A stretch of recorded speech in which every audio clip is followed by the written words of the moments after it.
Hi, so today on the bench we have a Boxford Model A lathe, which is 1950s.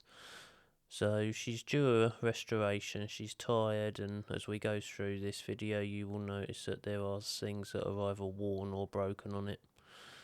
I'm going to do 4 parts to this video so that we've got sort of 4 15-minute videos. Hopefully that will be enjoyable for you to watch. Let's get into it, looking forward to this one.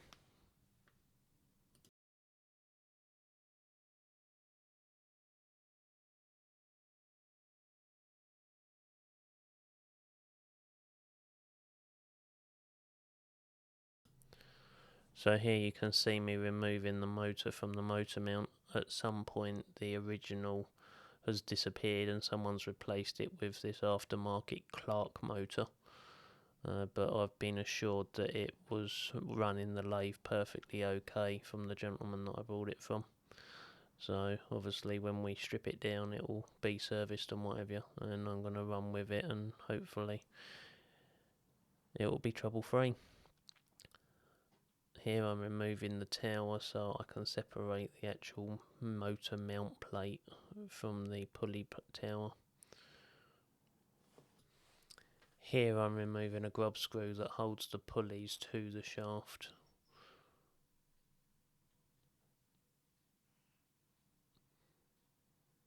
These 2 cap screws will come out, and then eventually this plate separates from the side of the tower. There's 2 locating pins that hold it firmly in place.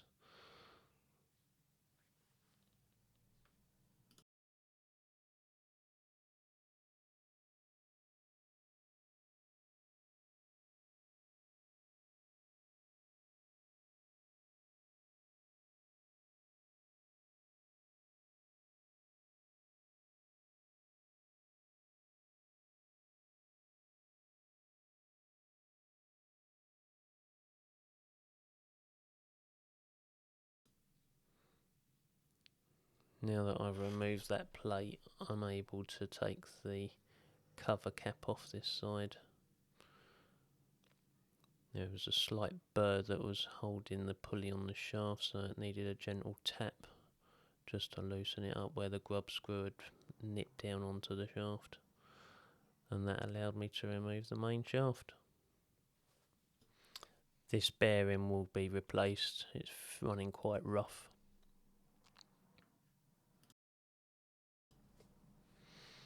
Now I'm going to start cleaning the motor, get rid of the worst of the metal swarf and grease and oil, and then we can see what we're dealing with. First of all, I'm just scratching the thick stuff off with a screwdriver, and then I'll move on to good old paintbrush and some cleaning chemical.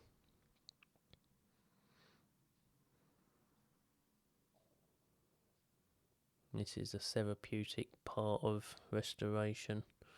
I love just getting busy with a brush and getting all the grime and dirt out the way so you can see what you're dealing with. Overall, this motor's in very good condition. I am going to modify it because you'll see that my hand's resting on top of a plastic cover, but underneath that is all open, and when I remove the lid in a minute you'll see that there's quite a lot of swarf and what have you in with the electrical connections, which I'm not a fan of.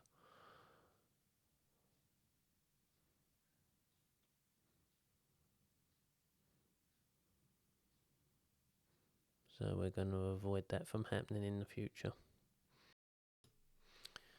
Here I'm removing the paint from the base. The casting's very poor, so I've taken this right back to bare metal.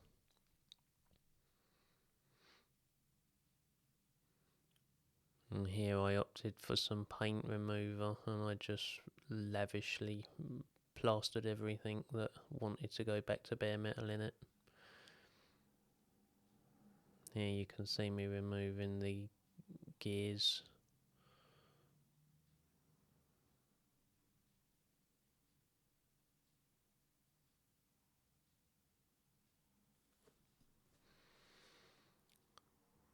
First big problem, lots of broken teeth on the gears.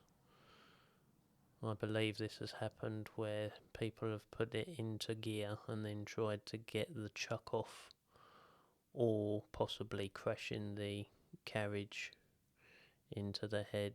But most likely, from what I've read, is when people try and remove the chuck, they adjust the levers in such a way that the head locks itself up, and then they try and force the head off against the locked gears, so to speak, and it breaks the teeth.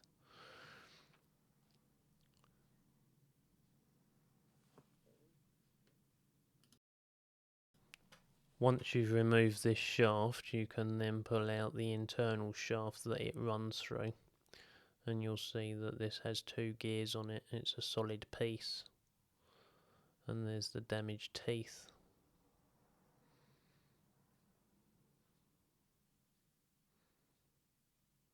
The damage is quite extensive, really.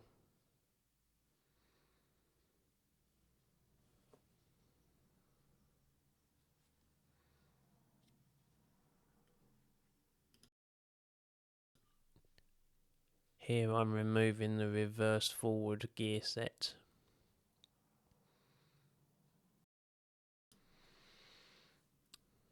And removing the chuck. Nearly had an accident here. Luckily no damage. But that is a good way of damaging your ways. Here I'm removing the cover plates so that we can start to take the main shaft out of the lathe. It's just a case of 4 cap screws that you remove, and then that will give you access to some spacers.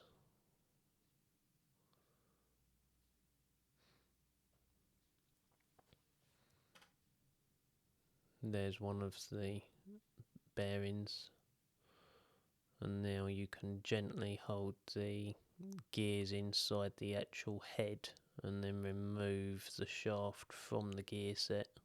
It's a little fiddly, but a bit of patience and wiggling and jiggling, and eventually she'll come free without too much bother.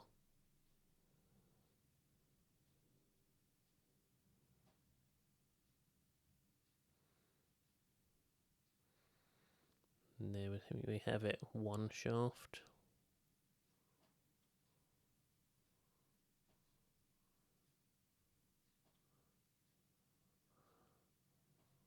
Followed by the second set of damaged teeth.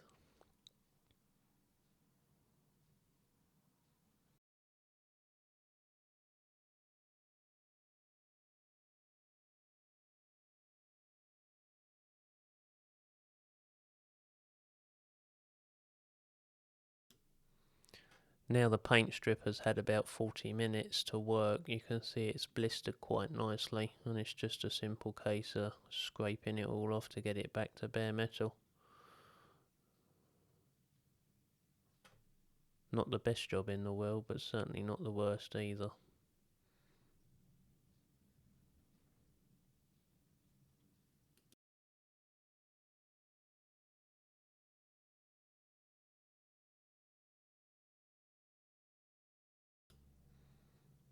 Now going through here, scraping out all the grease and muck in the gearbox, I noticed that there was a couple of lumps in there. When I went through it, it's actually the broken teeth off of the gears that have been broken.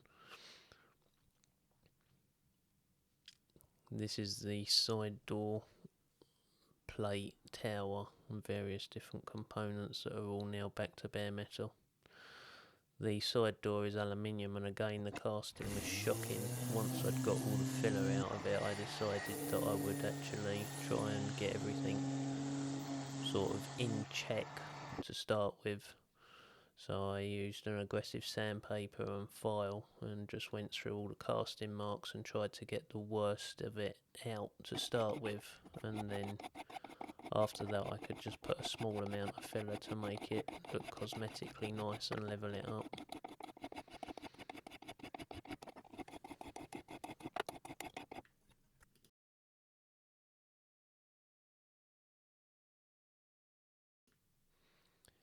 Here I'm applying a small amount of filler so that I can get my nice flat level surface back.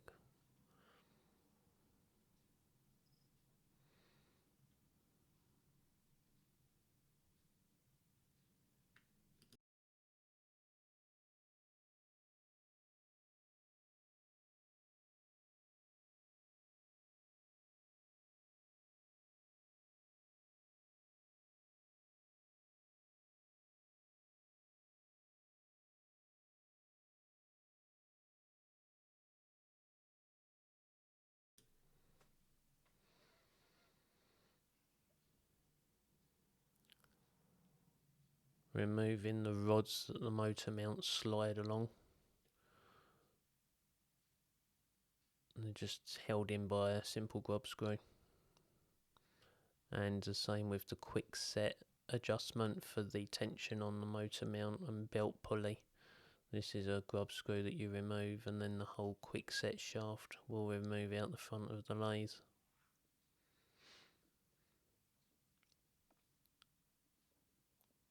Simple grub screw and a little bit of wiggly jiggery pokery will remove the lever.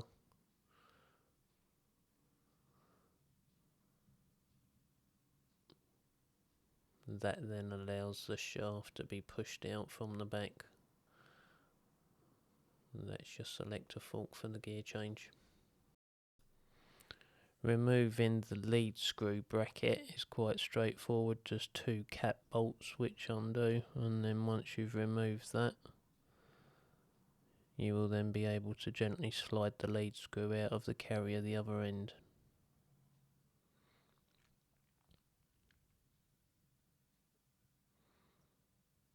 And away she comes.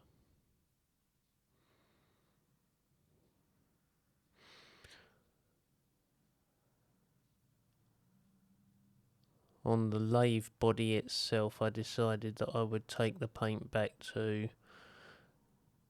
get rid of any loose sort of flaky paint and just get it back to really firm, hard old paint. And then after that I would then do filling. There was so much filler on this that it would have been a nightmare to take back to bare metal and wouldn't have really gained any benefits. I'm applying a liberal amount of filler to this door because there's a big hollow in the middle, so I filled that to try and get it level so that when the plate goes back on the side of the door it'll sit nice.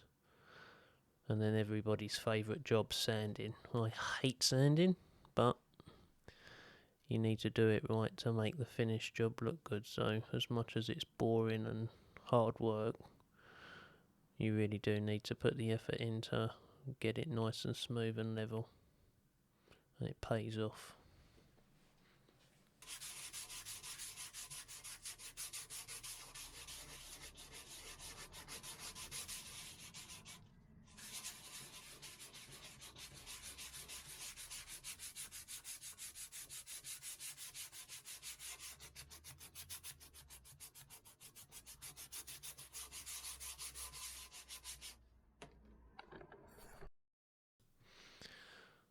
I'm doing some masking, cover the ways so I don't have to scrape a load of paint off of them or get them damaged in any way.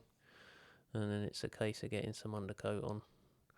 I went with a roller, and I even used roller on the top coat, and I was more than satisfied with the finish I got. You can use a brush and brush it out if you wish, but this is going to be a working model and I'm going to use it, so I'm not too worried about it looking like an ornament. I want it to be functional, usable and in good condition.